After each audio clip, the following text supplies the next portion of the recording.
Renowned psychologist Carl Jung once said, "Until we are able to make the unconscious conscious, it will direct your life and you will call it fate." That's the value of self-awareness.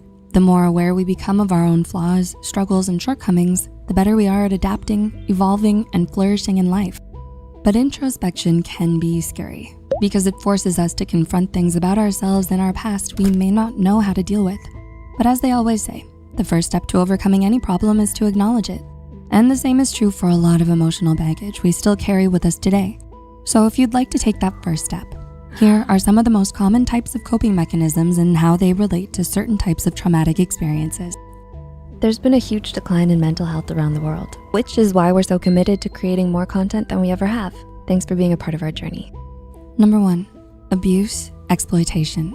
Have you ever had someone you trusted purposefully hurt, abuse, or take advantage of you? Have you ever been humiliated, cheated on, lied to, or manipulated by someone you once considered a friend or a loved one? For most people who have had and still have unhealed trauma because of this, their coping mechanism is likely to mistrust or always be suspicious of other people and their intentions. Does this sound like you? Number 2, abandonment. Whether it was a parent who walked out on you, a romantic partner who ghosted you out of the blue, or growing up in the system and moving around from one family to another, experiences of being abandoned, especially at a young age, can easily leave us with lasting emotional damage.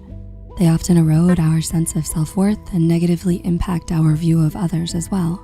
So if you have a deep-seated fear of abandonment, it's most likely that your coping mechanism is to keep people at an emotional distance and leave before you get left. Number 3, emotional deprivation. Similar to the last point, even if the significant people in your life are physically and actually there for you, their emotional neglect and deprivation can be just as traumatizing too. Were they never attentive or affectionate towards you? Did they deprive you of empathy, understanding, and emotional connection? Did you often feel alone and unsupported? Experiences of emotional deprivation often lead to an over-reliance on oneself and inability to ask for help or show weakness to others. Number 4, shame, unworthiness. Anyone who's had to deal with a difficult person in their lives knows the psychological and emotional toll it takes to listen to their criticism every day. And when we're constantly made to feel like nothing we do will ever be good enough, it's hard not to internalize their rejection and resort to self-blame. People who have had this particular trauma tend to be timid, overly apologetic, and hypersensitive. They are often prone to perfectionism and overachieving, and are likely to be overly self-critical as well. Number 5, dependence, incompetence. Being coddled and overprotected can also tear down self-esteem.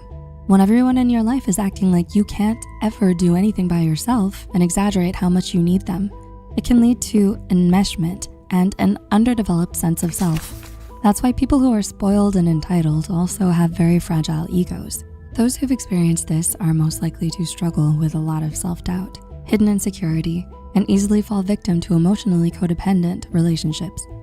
Number 6, approval or recognition seeking. While it might not seem so traumatic at first glance, an overemphasis on one's status, appearance, or achievement can make us overly approval and recognition seeking, making our sense of self-worth entirely dependent on external rather than internal validation.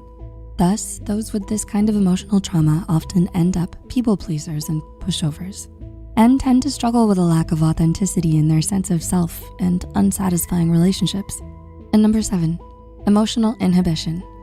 Last, but certainly not the least, people who have been punished or invalidated for their emotions, told things like, "That's nothing to get upset about, just get over it," or "Why are you even crying? It's not a big deal, you're just a crybaby," often end up emotionally stunted and resort to suppression, avoidance, and denial to deal with their problems. Because they were taught early on that expressing one's emotions is inherently negative, they will often just bottle up their feelings and ignore them until they can't anymore. These people are prone to emotional outbursts, anger management problems, and difficulty expressing or communicating their feelings. So, do you relate to any of the things we've mentioned here? Has watching this made you realize how your own traumatic experience has influenced the ways in which you try to cope? If you feel overwhelmed right now and would like to begin healing from your trauma and learn better, healthier ways of coping, The best thing you can do for yourself is to reach out and talk to someone about it. Seeking help from a mental health care professional can provide you with the support and information you need to improve the overall quality of your life. If you found some insight or new ideas in this video, make sure to leave a like and share with a friend. As usual, all sources are in the description. Thanks for watching. Until next time.